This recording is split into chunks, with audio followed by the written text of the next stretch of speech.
d'élèves ont été invités cet après-midi. J'espère qu'ils n'auront pas à le regretter. On peut toujours attendre le dernier quart d'heure du 15 de France. D'habitude, c'est un quart d'heure campagne. La conseillère bas, réception de Verdier. La contre-attaque peut-être, oui.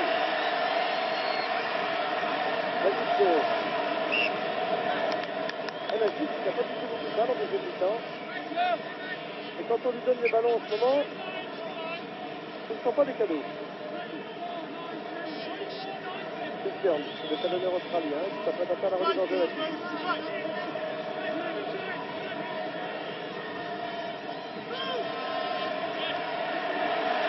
Armari.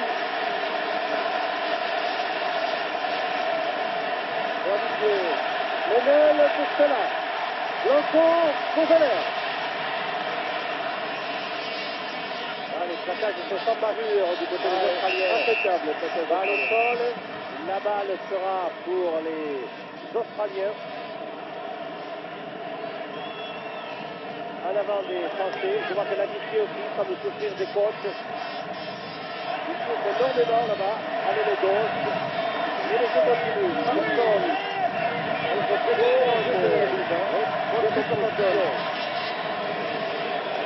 Jean-Pichier, le rebond favorable à Valère. Oh, attention, Campese. Essai de tampon. Essai de Campese. C'est meilleur pour record du monde. Troisième essai pour l'équipe d'Australie. Rien ne va plus dans l'équipe de France. Et c'est réussi par David Campese, son 34e essai international. On voit qu'il ne fait pas le jeu. Le Campese va utiliser la balle avec le pied. Vous voyez, au-delà de la ligne de but, il va se saisir du ballon et aplatir incontestablement. Il y a été. Nous avons bafouillé sur le point de vue, on le voit ici. Mais il s'est engagé sans ballon, Campese. Il a eu la maîtrise de son jeu jusqu'à récupérer la balle au bon rebond pour aplatir. Et la 9, lui, va s'apprêter à transformer le jeu. David Campese, recordman du monde des essais marqués. Un de plus aujourd'hui. Et qui porte à 34 le record du monde. Oui, je vous écoute. Oui, que David Bercy remplace l'amitié là. David Bercy qui se prépare et va se chauffer. Oui, David Bercy, tout juste 20 ans, champion de France la saison passée avec Toulouse. Le seul Toulousain d'ailleurs de cette sélection française aujourd'hui. Toulouse, champion de France l'an passé. David Bercy, qui va peut-être avoir l'opportunité de faire ce grand mondial international à la fin de la possibilité. Tandis que Michael Maillard tente la transformation de cet essai et la réussite, 2 points de plus. Et bien, ça fait 2 points tout ça. Rien ne va plus. Est-ce que les jeux sont faits? Australie, 28. France, 15. France, 15. Oui, c'est un peu trop gros pour récupérer. C'est surtout 3 essais à 0 pour les Wallabies. 3 essais à 0 pour les Wallabies. Ça fait mal. Oui, dans un jeu de mouvement qui a été admirablement préparé par le bac australien, où les demi australiens ont pu distribuer le jeu. Voici David Bercy, là, que vous venez de voir en gros plan. Allez, récupération de balle pour un ball à l'avantage des Australiens, une fois encore. Progression collective, on libère la balle. C'est du bon rugby. Il reste 5 minutes à jouer. La gueule est venue reculer plus avant. Toujours cette attaque. Toujours. Et là, on déroule vers l'extérieur, portant le ballon, ne perdant pas la maîtrise du jeu. Attention de temps pour l'équipe de France. Techniquement, c'est du bon rugby, croyez-moi. Je suis d'ailleurs surpris de la part des Australiens. Je ne sais pas qu'ils puissent réaliser un tel match.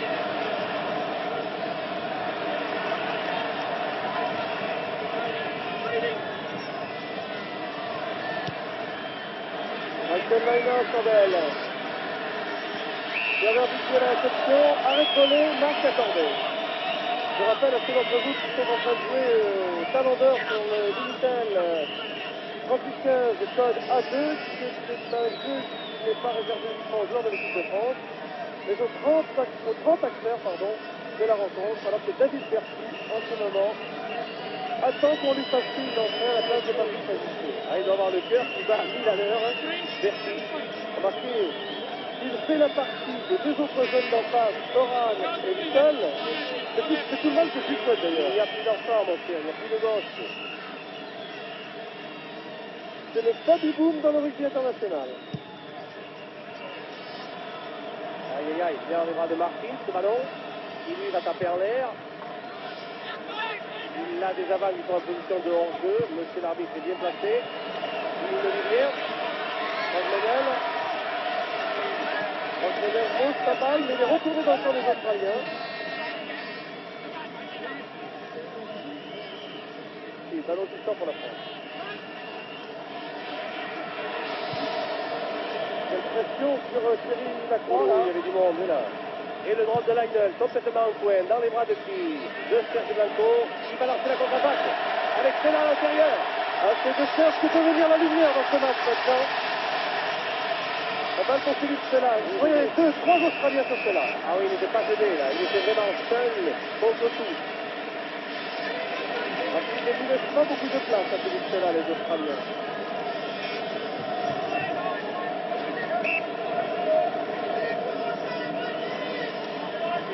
Je rappelle qu'il y a un deuxième test le samedi prochain au stade de Villeneuve-d'Ascq, tout près de Lille, au stade de la communauté urbaine.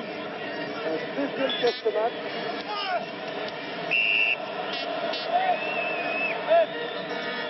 Je pense qu'il va y avoir beaucoup de choses à revoir pendant cette semaine dans le temps de l'équipe de France. 13 points maintenant de retard pour les Français. Oh, même passé sur le jeu de production. Coup de pied croisé de la gueule. Admirable coup de pied. Oh, super. À 50 cm de notre drapeau de touche. C'est-à-dire de notre ligne de but. Ah, c'est beaucoup de jeu pour la France. Personne ne pourra contester le succès australien. Et surtout pas le pas français. À l'avantage de Condon qui ne contrôle pas la balle. Pénalité, on est venu dans le camp français au-delà du gain de balle. Et c'est une pénalité, une occasion pour Thierry Lacroix de dégager son temps.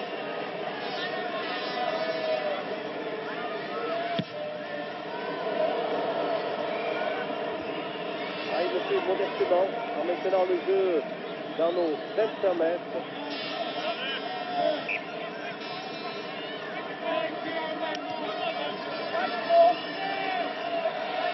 Je vois qu'on ne sollicite pas les services de Berti. Ça va mieux du côté de l'assisté. Remise en jeu par le talonneur Stern à l'avantage de Maxal. Reprise hors jeu de Simon, pénalité. Et oui, monsieur l'arbitre, vous l'avez vu. Allez, on joue avec Carmari, Rodriguez. Verbissier, temps, rang du paquet. La ligne médiane mettre en action. Elle est subventionnée côté français, mais cette balle n'arrive pas à être contrôlée. La pression des Wallabies, oui. La pression des Wallabies en tout cas est efficace. Oui, à l'avant australien, on laisse l'avantage aux Français. Et il y a avantage pour Berbissier. Berbissier, il est passé en plus. À l'intérieur, oui, il a levé son drapeau. Il n'avait pas beaucoup de place à plus Berbissier. Et en plus, il est diminué par cette blessure.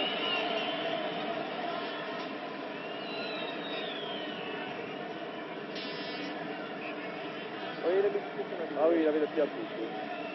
Et la touche, la ligne de touche est considérée comme étant en touche. Elle ne fait pas partie du jeu. Allez, encore une balle à l'avantage des Australiens. Ouh, la belle basse à Capévé. Rochette son monde. Et on relance sur le côté gauche avec Oram. Blanco dans le 22 mètres de l'équipe de France. Bernard Bissier. L'assisté. Il est obligé de prendre le périphérique et il y a beaucoup de monde face à lui. Blanco, Berbizier, Veller. Et la croix. Droit. Costello. Passe dans le pied. Et un bon regroupement. À l'avantage des Français, on revient entre Quel match! Quel match! Blanco! Tout pour lui. Et il ne peut pas faire autre chose, j'ai l'impression, du défenseur. Et cette balle qui s'en va mourir en tout. Et les Français ont laissé du jus dans cette affaire et Thierry Lacroix, lui, a laissé ses esprits. Idem pour Ian Williams, côté australien. Ah, c'est acharné. C'est acharné. C'est le moins qu'on puisse dire. Encore 9 minutes à jouer. Et 2 joueurs touchés. Ici, c'est tiré la croix soignée par Stupel et par Antoine Delibert, le tiré de l'équipe de France. On voit ici l'intervention de Blanco sur William. Il est tout petit, William reprend sa place pour de Thierry Lacroix. Très bien, pas de mal, ça va. Nous avons déjà perdu en route Didier Cameravero, qui est l'auteur des 15 points français. C'est là avec Julien devant bien. Et la lutte contre la France. Non, ça va pas nous arriver. Ericsson qui se fait pénaliser dans le joueurs les plus actifs d'ailleurs, Ericsson. On l'a retrouvé partout, y compris dans la ligne en touche longue. Il avait une fin de saison difficile, Ericsson. Usé qu'il avait été par des matchs à répétition, mais il semble revenu maintenant au meilleur niveau. C'est de bonne guerre de la part de Leibniz de tenter la pénalité. Pourquoi? D'abord parce qu'il est capable de la réussir. Et deuxièmement, ça fait gagner du temps. La pendule tourne. Il a l'avantage au score 20 à 15. Donc, tactiquement, c'est bien fait de sa part. Il faut dire que les Australiens ont fait aussi des spectacles dans ce match. Voilà, il a planté un ballon dans le jardin strasbourgeois.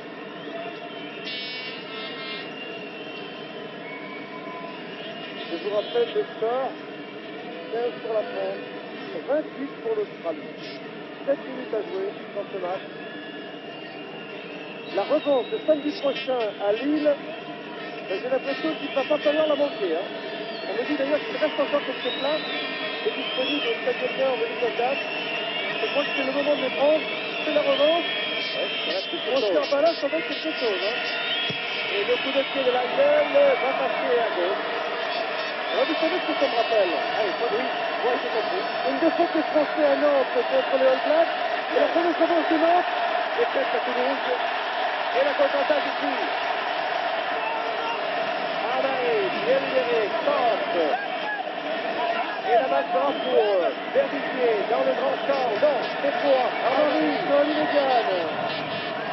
Et nous attendons là, les Australiens. La balle jusqu'à Philippe Stella pour Baptiste Jusqu'à pression de débordement. Il a encore des jambes, là, jusqu'à. Et il est projeté en plus près de la ligne des 22 mètres australiens. Le but est donc, ça me rappelle la défaite à Toulouse face au All Blacks en 86 et la fameuse revanche de Nantes 10 jours plus tard face à ces mêmes All Blacks. C'est vrai. Le match va se dérouler dans les belles conditions. La Chypre en position de débordement. Par deux Australiens. C'est l'image du match, ça. C'est le porteur de valeur français, plaqué par deux Australiens. Cette phase-là, nous l'avons vécue pendant 80 minutes, ou du moins 75 minutes. Et il serait étonnant qu'il se relâche dans les dernières minutes, les Australiens. Ah, il y a le Williams qui vient, semble souffrir. Oui, il y a peut-être Darren Denis qui va rentrer là. Ah, Darren Denis, oui, Darren Denis, qui est également un petit jeune, hein, il n'a que 19 ans celui-là encore. Il est capable de jouer centre, demi d'ouverture et ailier. Darren Denis, dont le père a été un très grand professionnel de jeu à 13 en Australie. Ah, Williams, ça fait mal au cœur de l'avoir sortir comme ça, blessé. C'est un grand joueur en Afrique du Sud avec la tournée du reste du monde. Attention, surveillons bien ce ballon de l'agité, non, de Blanco pour l'agité. Veller qui est seul. On tarde à venir, regardez ça comment on vient là, lentement. On a de la chance, la pénalité est pour nous. Il joue à 14 des Australiens contre 15 Français en ce moment. Sur la ligne légale cette action. Armari. À l'opposé à terre. La balle pour Verdigier. La 3. Et le très compétitif j'ai l'impression qu'on ne va pas surprendre comme ça les Australiens. Je le crains en tout cas. Tandis que Darren Jimmy ici, numéro 17 comme Charente-Maritime, entre sur le terrain de la Méno pour sa première cape, sa première sélection internationale. Darren Jimmy. 3 joueurs de 19 ans maintenant dans la ligne de 3 quarts pour les Wallabies. Christian, pour la remise en jeu.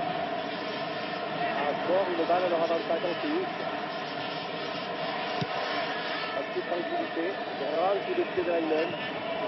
Jérôme Alain, quand on pense que cette équipe des Wallabies a été décimée au début de la saison dernière par le passage à 13 de plusieurs de ses internationaux, comme Hugo et Williams, on se dit que le rugby australien a quand même un bon réservoir. Ah oui, ils ont des réserves et qu'ils avaient bien préparé leur affaire parce qu'ils n'ont pas fait de forfait dans les matchs de semaine qu'il y a eu dans la tournée pour se préparer magnifiquement pour ce match où ils nous ont posé de sérieux problèmes. Et je soupçonne Peter Fitzgibbon d'avoir été pour eux un précieux agent de renseignement sur le rugby français. Fort possible aussi. Là, il a fait ce qu'il devait faire ensuite. Donc il faut rappeler au passage que Jacques Kourou voulait l'emmener avec l'équipe de France en tournée en Nouvelle-Zélande et c'est le président Albert Ferrat qui n'a pas voulu. C'est la raison pour laquelle aujourd'hui, jouer avec l'Australie, son pays. Regardez la première ligne française qui souffre terriblement dans les mêlées fermées. Stéphane Zeller à la réception de ce ballon. Quand on a dit que ça faisait, oui, mais là, il a dit que c'était des choses de Stéphane Zeller. Il a dit une fois ça va, 2 fois c'est trop.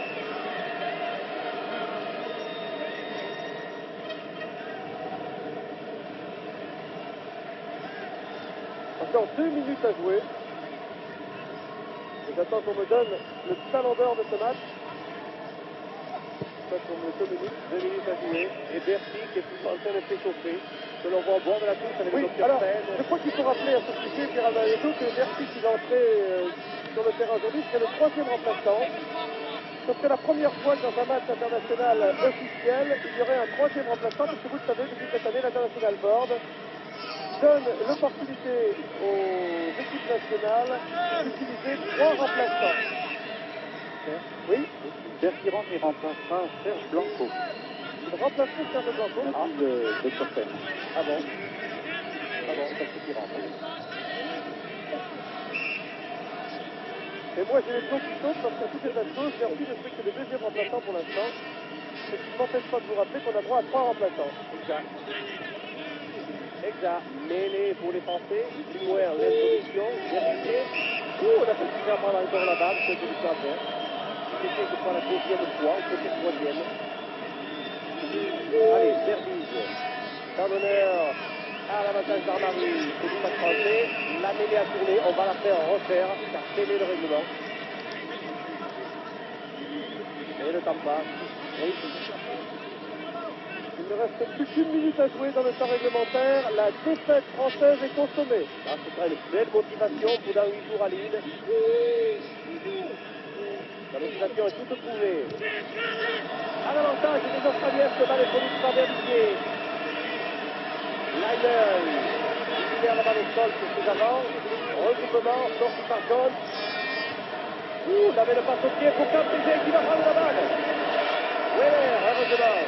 Mais il y avait des positions de hors-jeu. Je vois que l'on demande au capitaine australien de saisir une mêlée une pénalité là-bas. Et pendant que le jeu est arrêté, on me signale que c'est Didier Cambera-Béraud qui a été élu talon d'or. Qui a été élu talon d'or de ce match par les téléspectateurs d'antenne. Pauvre Didier Cambera-Béraud, qui est ainsi récompensé par les téléspectateurs, tandis que Serge Blanco, ça ne lui arrive pas souvent, il a rare. Ça ne lui arrive pas souvent, quitte le terrain, déchirure à l'aine, me semble-t-il. J'espère que ce n'est pas grave pour le match revanche. En tout cas, Serge Blanco quitte le terrain, première sélection pour David Bercy normalement.